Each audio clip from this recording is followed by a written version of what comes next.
12, 11, 10, 9.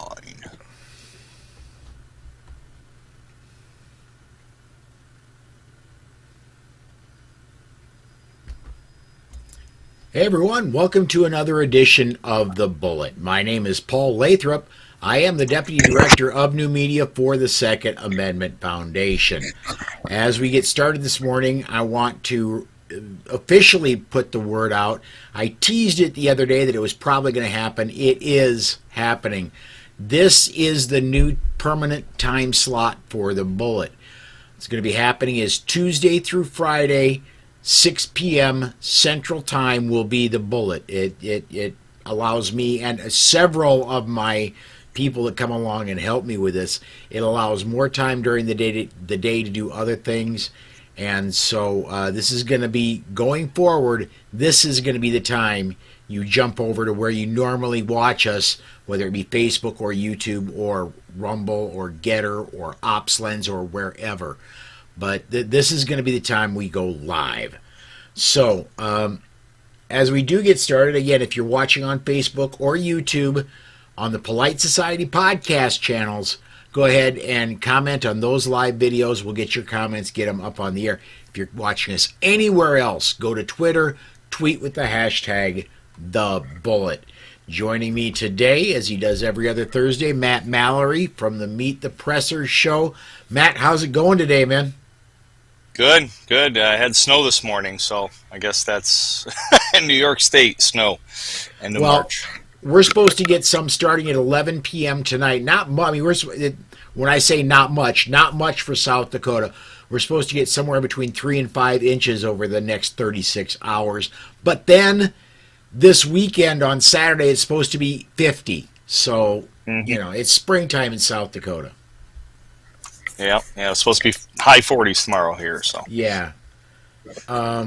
We were talking a little bit about this pre-show. I want to get a comment in real quick, not directly gun related, but Mike White commented just as we were going live, I just heard President Trump got indicted and charged today. Is this true?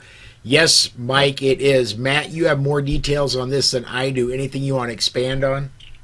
yeah, I got a Newsmax text saying that he was indicted. I don't know as far as charged, because if anybody knows, you can be indicted by the grand jury, but then the DA can make the decision to charge or not charge typically.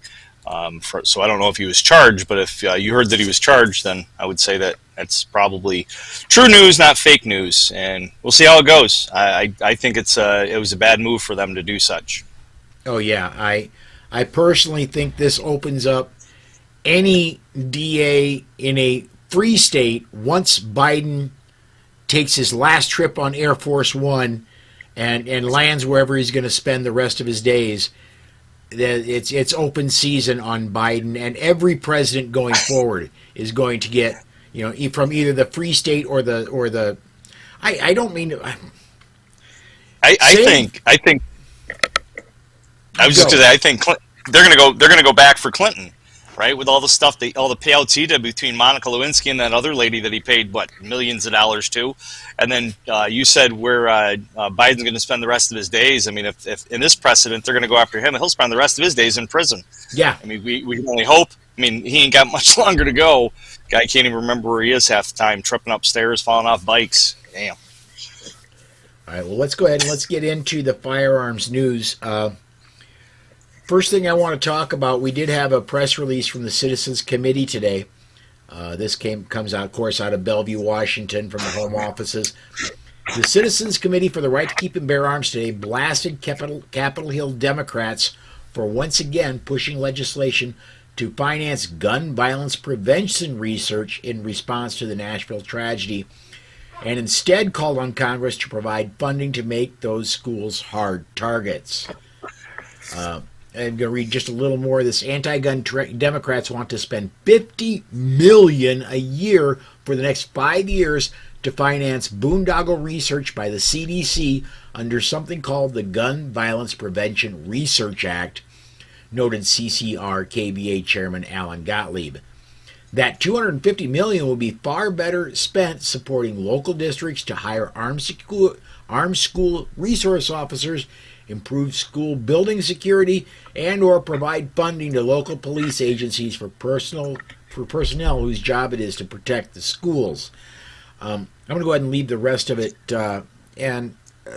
What I just recently, I believe it was yesterday, was the first time I saw all the videos that have been released on the Nashville incident, and I would say probably less than $5,000 worth of film on those doors and windows that cowardly person shot through to make those doors more secure would have stopped this whole thing. Yeah. So at least slowed them down. I mean, what is it, a 14 or 15 minute response time? Kudos to those officers.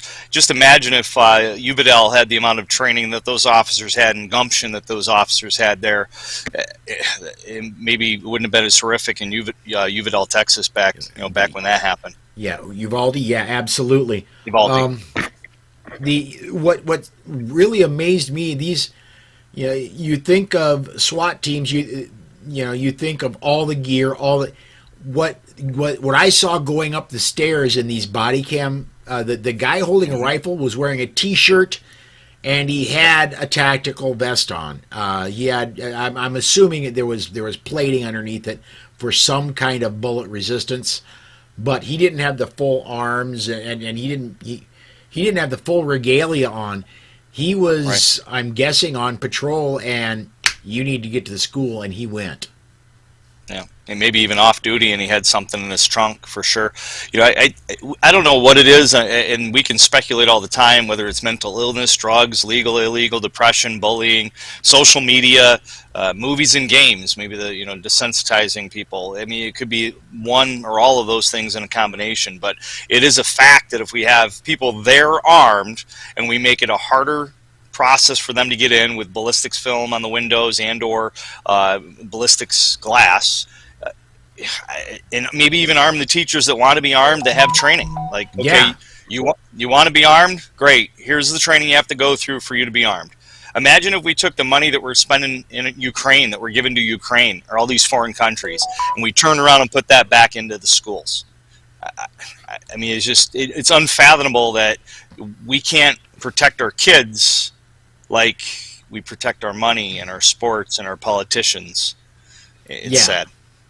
Absolutely, 100% agree there. What is our most precious resource we have? I would say that's our children. And we ought to be protecting those just as much as the security if you have to go to the courthouse, or if you have to go to a football game or whatever. You kind of wonder if they purposely say, well, listen, if we keep these schools unarmed and unprotected, and these violent encounters keep happening because they know they're soft targets, and that just gives us more ammo to be able to ban guns, which in turn gives us more ability to pass laws that the people that are no longer armed can go against. I mean, I don't get. That's got to be the only way, because there's no way that all the politicians on the left specifically are that blind to being able to stop these bad guys.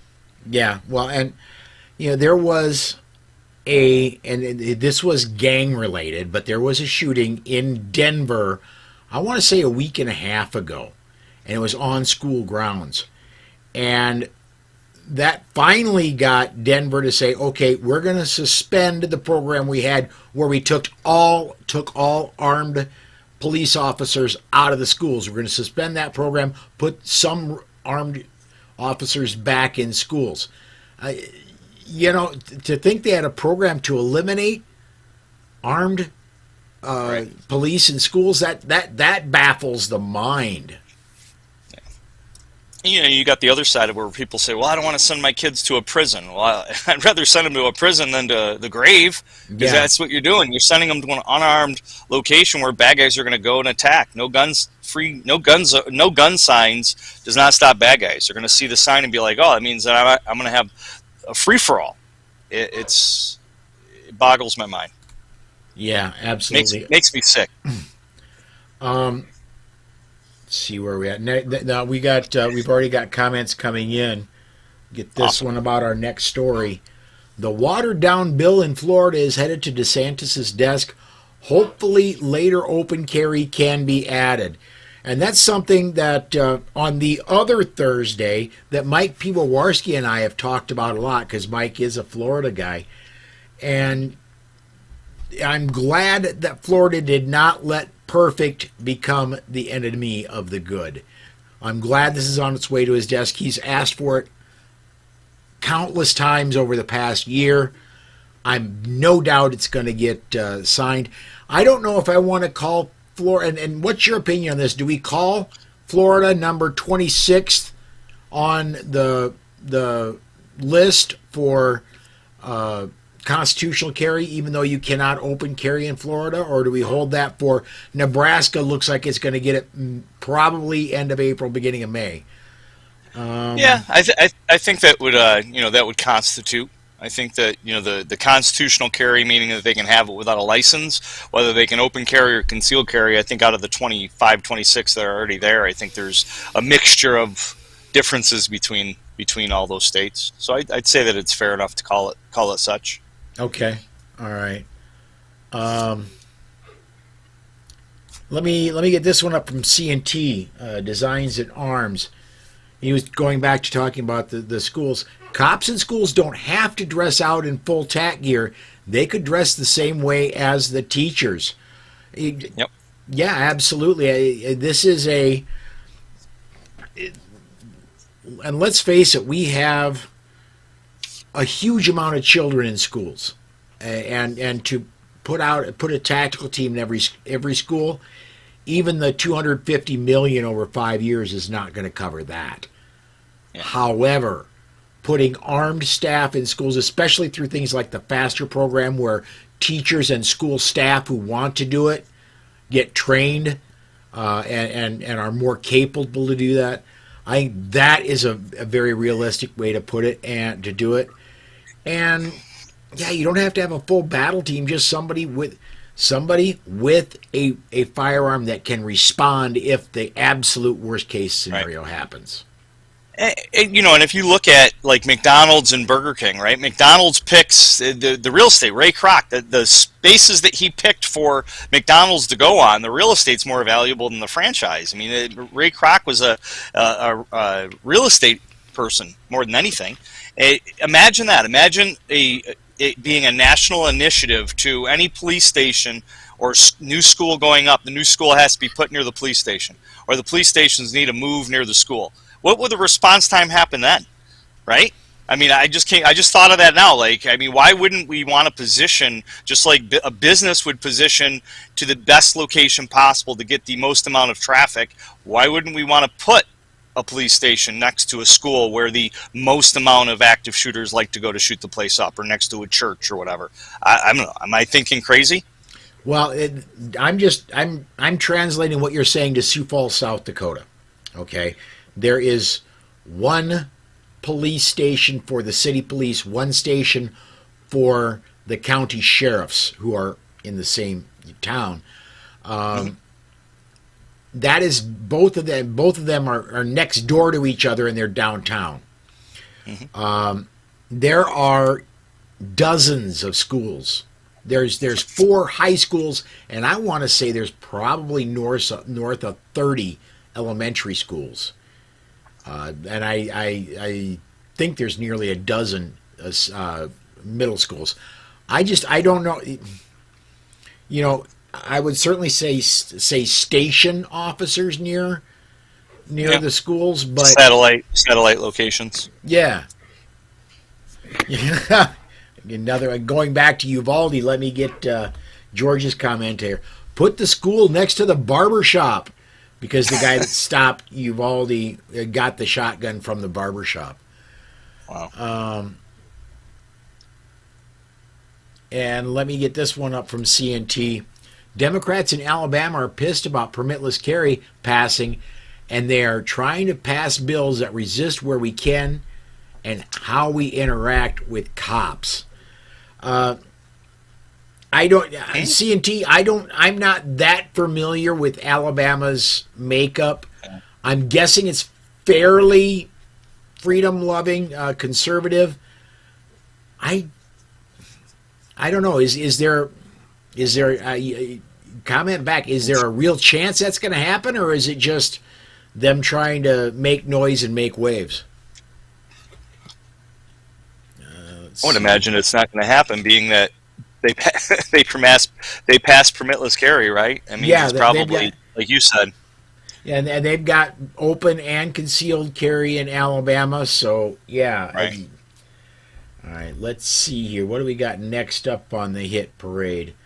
Now, North Carolina, I see that we're getting way too many comments for me to go back and dig this one comment out. We did get a comment about the pistol purchase permit is going away in North Carolina.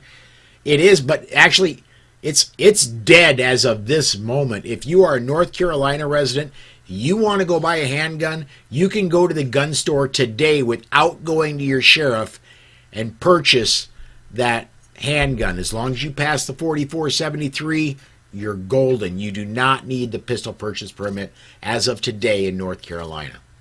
So in North Carolina, it's open season for bad guys. Is that what it is?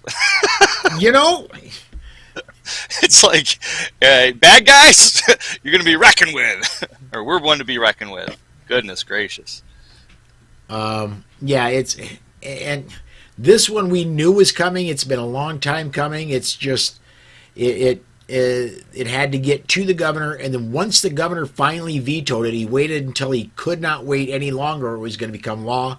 He issued his veto Friday evening, and then Tuesday the Senate voted to override the veto. Wednesday the House did, and as soon as the House voted, the veto override came into effect. The law went into effect, which the law says you do not need a pistol purchase permit anymore. So it's such a slap in the face. Such a slap in the face to the governor. I hate to be the governor in that state where, like, they all go against you. Both sides, both chambers. Well, and here's my thoughts. Congratulations to North Carolina on having a good legislature. However, North Carolina, get your stuff together.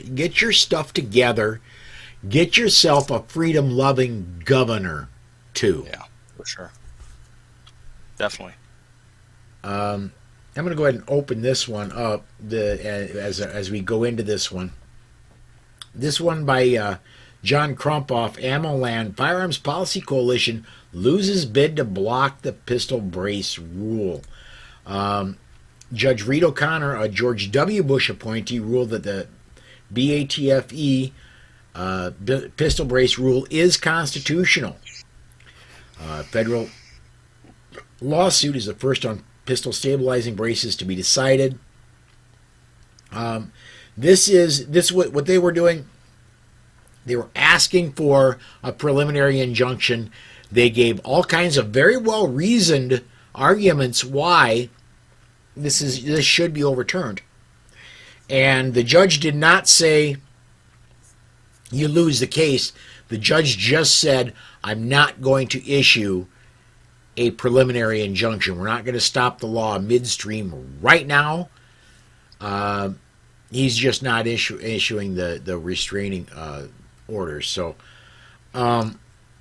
it's a temporary setback, but it's interesting. If it goes to the Supreme Court, you know where it's headed. But it's sad enough that the ATF's got to step up and put this edict in place anyways when they have no legal right to make a law.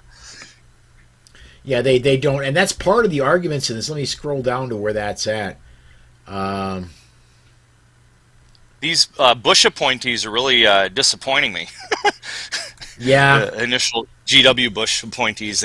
We had the same thing happen here in New York, where the Bush appointee was asking some questions like, "Really?" With the 5 cases that they heard a couple Mondays ago. I'm going to read this part a little bit deeper down in the story. FPC claimed the ATF exceeded its statutory jurisdiction and violated the Administrative Procedures Act. Judge O'Connor disagreed with FPC's conclusion. The judge believes the ATF has the ability and the authority to determine what a rifle is. The court claims that the term rifle is ambiguous. Yeah. This is when this goes to, if he rules the same way in the case as he did for the preliminary injunction, if he rules the same way in the case, this is going to be shot down. No doubt about it. For sure. Yeah, it's scary. I mean, I guess the Senate, right? Matt Gaetz, they were he was pretty adamant that the ATF doesn't have that experience or that ability. So we'll have to see. We'll have to see how it goes. I mean, I think, abolish the ATF and them keeping all those serial numbers and keeping records. They had to delete 20 million records or whatever. That alone right there everyone should be indicted. Every one of the people in charge. That's a great segue to our final story here. There's a Lee Williams story in Ammoland. 10 things the ATF doesn't want you to know. And I'm going to pick out just 2 of these 10 things. Lee writes, non-serialized firearms. The ATF does not distinguish between homemade firearms, which do not legally require a serial number, and factory-made firearms that have had their serial numbers illegally altered, defaced, or removed by criminals. The ATF considers all firearms without a legible serial number to be ghost guns. The ATF has been manipulating statistics on ghost guns since the term was invented. It should be noted that building homemade firearms is perfectly legal in most free states. Then the next one, administrative charges. The vast majority of ATF's criminal charges are filed administratively after another law enforcement agency has already made an arrest. When police arrest an armed criminal with a previous felony conviction, in other words, a prohibited person, they may ask the ATF to pursue federal charges, which usually carry a stiffer penalty than state charges. Of course, then the ATF takes credit for the investigation and subsequent prosecution, once again manipulating the stats by claiming it was part of its Project Safe Neighborhoods program. Yeah, I wish I could say either of those. No, and I've been saying that first one. I've been saying that for 6 months. It's not just the ATF that does that. The ATF didn't even invent that. That was started by the LAPD. ATF. Oh heck, that's a good idea. We're going to do it too. Yeah. Yeah. When you said ghost guns, it scared me. I got scared. I heard Dan Wass did a presentation at Scope here. I did a presentation after he did, and it was really good, talking about made up terms: assault rifle, assault weapon, AR, and ghost guns, and how they try to take scary words and package it with another word to try to make you think bad things about it. It's quite sickening.